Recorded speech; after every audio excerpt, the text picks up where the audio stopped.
shine at that portion of the game, can do really well, especially if you can follow up on some of the pickoffs with this Cho pick already locked in. So I'm wondering how they round this lineup out. They need a mid lane option here, of course the XP lane as well. They're going against a Trizla. I see the Xborg is open. They could possibly pick that up for Malaysia. Causes a little more of that chaos to the mix when they fight in these team fights.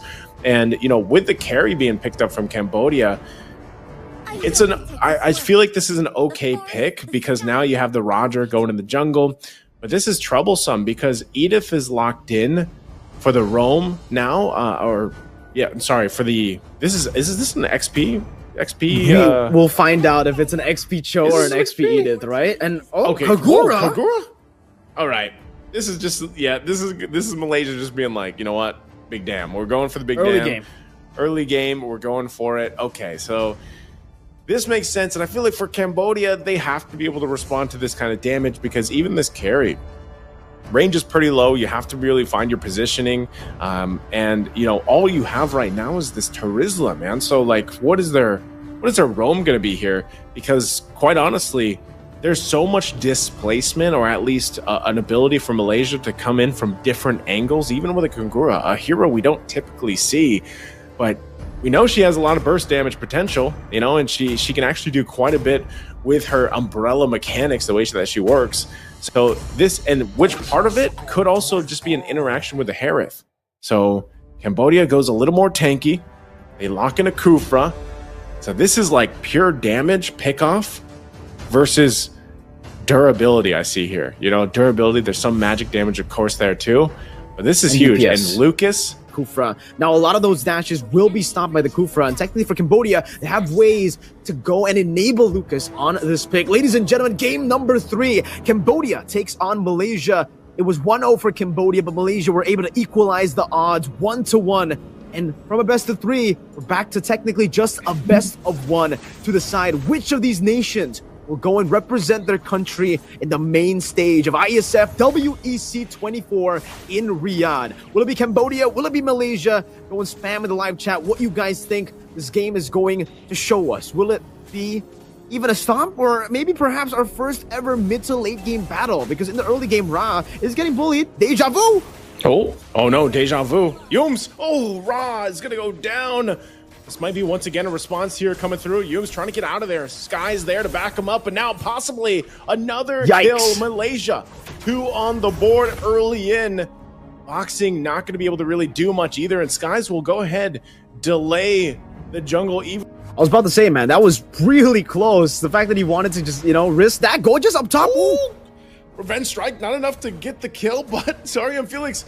He has that minion there to tank up the tower, and he's just going to chase down Gojez. Gojez has nowhere to go, and he gets swung into the air, and now Boxing once again going to be the target for Malaysia as Lolil will pick up the kill.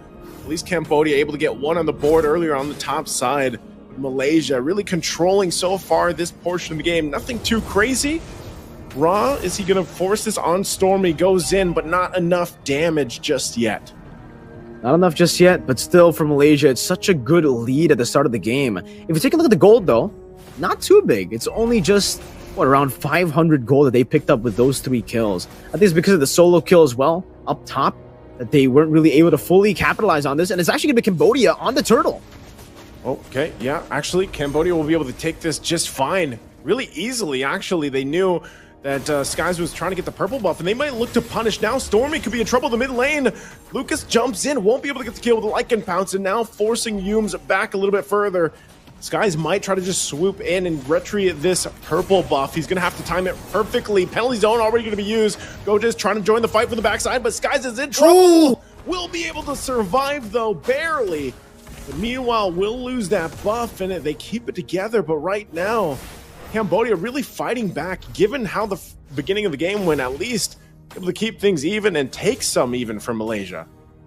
Game number 1, Cambodia, the way that they were able to go up against the Fanny was, all right, you know what? You're already snowballing at the start of the game. We'll just use our composition with a lot of the displacements that we have in our composition to go up against the Fanny. We won't even go for the purple buff steals, purple buff invades. But game number 3 is a bit different. You do have, you know, tools to utilize to cancel out those dashes coming in from the Fanny, but it's still kind of a brawl composition that you've built for yourself in the early phase of the game, especially considering that, you know, this is a strong side of the XP lane for Cambodia. They're going to be able to force the issue a lot in around that purple buff side that will be spawning up towards the top side of the map. So for Cambodia, it's already a very different angle of attack now. It'll be more of the threats towards the purple buff. And when you do that, Skies is going to be having a bad time. I was talking about how this Fanny pick could work. You know, this Fanny pick is still really good on the hands of Skies. But if you don't have a purple buff, I'm sorry to say, but it doesn't matter how good you really are around the early game, at least, right? If you don't have the purple buff and you play within your base, sure, Boxy. Oh, Box. Okay, he's gonna be fine. But yeah, as you were saying, you know, if Skies doesn't have the purple buff, it's gonna be tough. And every time it's up, you look at the rotations from Cambodia. They want to find now in the mid lane once again. Look at the burst damage from Stormy from the Yin Yang overturn. But a huge setup and into the penalty zone they go. Still looking. Stormy's the one to fall, and they might be looking for Gojes. Tries to get something with a Primal Wrath. What a flicker, though. Will be able to pick up a kill himself and survive the fight. And now they just chase him down, but Gojes should be fine. It looked so good for Cambodia, but then fell apart quickly. Wow. Back and forth, but a win for Malaysia. Good flicker out by Gojes. And honestly, for me, it feels like Ra was saving that flicker a bit too long. I think it's really good, though, if we take a look at the long term of that flicker not being used, because they do have a lot of pressure here, and Skies is waiting in the bush, gets spotted out. So they're going to reset and look to go for the neutral objective again. 1,000 gold behind this time. Oh, he's trying to get in there. He's going to be able to get there in time, though. Yin Yang overturn already used, and Skies is somehow able to get the turtle in the exchange. No one will fall, but the turtle is at least secured for Malaysia. Cambodia tried their best to keep him at bay, but they struggled a little bit dealing with this. Purple buff's going to be up for Lucas, though. And again, Cambodia still trying to work through this lead now. Yums takes some damage, and Stormy, but they get the turret now for Malaysia. Bottom side turret. Looks like they're going to put more pressure here on the resources. Cambodia, though, to go ahead and make sure Lucas gets this buff, because Malaysia, man, they're starting to further the gold lead. We talked about it. They kept it relatively even, but now they're pulling further ahead, 2,000 ahead in this gold, almost 6 minutes into the game. But relatively, I'd say it's still a pretty back and forth between both. The Malaysian snowball is online in the 5th minute of the game. A signature playstyle, which theoretically is kind of weird. It doesn't snow in Malaysia, but hey, we'll go with it, right? Sky Piercer for the Fanny. Oh, Yums! Yums gonna go in. Way the Dragon gonna be used. Purify already there. And now fighting in the mid lane. Look at the damage coming out. Yums in trouble. Zaman Force already dropped down as well. They're gonna fight it out. Lucas could be in trouble. Yin Yang overturn has too much damage, but it's a double kill for Lolil. And they force boxing back as well. They're not done yet. Sorry, Felix has to flicker defensively.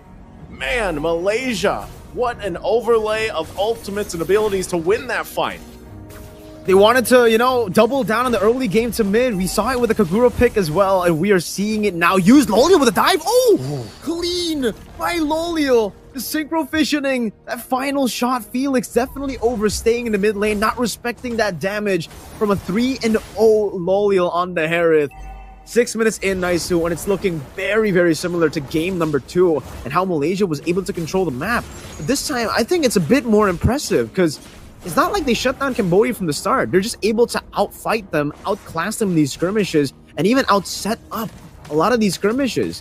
Yums, we got to give a lot of credit to him, because in that second turtle, it would have been free. Gojes? Gojes going to go in, onward into the air, shatter, boxing, try to get out of there with that formation, but even with the setup, it's not going to happen. There's just too much damage once again, and Skies joins the fight to clean things up, and all Rock can do is watch his teammates fall apart as Malaysia will get the kills, get the fights, and the turtle now ready to just further the lead. Full snowball effect at this point. Lolil gonna find Ra, pushes him out. So even with the Zaman Force, but they'll get this tier 2 early, this early on, and a purple buff gonna be lost for Lucas. Slowly but surely, again, just utilizing their lead. They don't want to, to throw the game. This is still such a massive lead to utilize. So many advantages to choose from. I mean, at this point, I'm really just trying to look at that damage as well. The fact that the Cho dealt 10,000 damage more than the Fanny, only dealing 8,000 damage. It kind of made me kind of speechless there. Okay, so even for Cambodia, it's not like they're not doing damage at all. For the Terizla, the Valentina, and even the Roger, they're actually doing quite a bit of damage, but Run the King on this carry, pick that I was also kind of doubting in the drafts. I have to say, man, you don't really have a good time on the carry up against this kind of composition. You want to pick up the carry usually up against tankier members. The fact that they picked it up against composition with a lot of damage dealers, that's why I was already doubting it. But then I saw the Kufra pick, and I was like, all right, I get what they're trying to do. They want to go for a safe pick. Gorgeous. Flickers forward. Earth Shatter. Yoms conceal. Oh, Yoms using the conceal again. Gonna knock up 3 members, but can't find the way the dragon he was looking for. They're forced to fight anyway. Cambodia gonna force Malaysia back a little bit further. Everybody's still alive. Yoms had an idea. It didn't work out that time. So Cambodia buying themselves some more time to farm up here. It's great though, right? The fact that you can still just utilize Yoms with his aggressive damage, with his aggressive positioning and decision making, it's still okay for Malaysia. You don't really have to go for the full discipline route sometimes, especially if you have a player like Yoms. He's on a roam anyways, so even if he goes for those crazy, risky plays, if he dies, it's fine. It's just a roam. You just wait for him to respawn, especially in the 9th minute of the game where the death timers are still so low. So now Yoms is actually going to look for the angle of attack, and you'll have a very, very good angle to go for a flank from the bottom side of the map. The purple buff actually going to be stolen away by Skies early here before the Lord even gets contested. So that's an advantage already by Skies. 2 levels ahead now of Lucas. When it comes to the retry battle, Lucas is going to have a tough time, especially now the Heptaseas also. Man, so many of these power spikes coming in at the right time. Yep, Tyrant's Revenge going to be using the rage. They find the target. Yum's going to be taken out. Zalman Force on boxing. Look at the damage once again. Skies will join the fight. Blade turning everywhere. Looking for a possible maniac, but doesn't get it. As Lolio will pick up the kill, but it's a wipeout for Malaysia. They have the waves already pushing in. Timers are too long, but they could possibly just get these base turrets down. Hold on, base turret, look at the live. We have to keep an eye on the live. Zalman Force already churned, and it looks like Malaysia might possibly end the game with the live here as we go back, and they'll do it. Malaysia will take down Cambodia and move forward to the WEC in Riyadh. 2-1. You were able to come back from the 1-0 start from Cambodia, and it looked really good for Cambodia. I think we just got to give it to their mental fortitude, the fact that they were able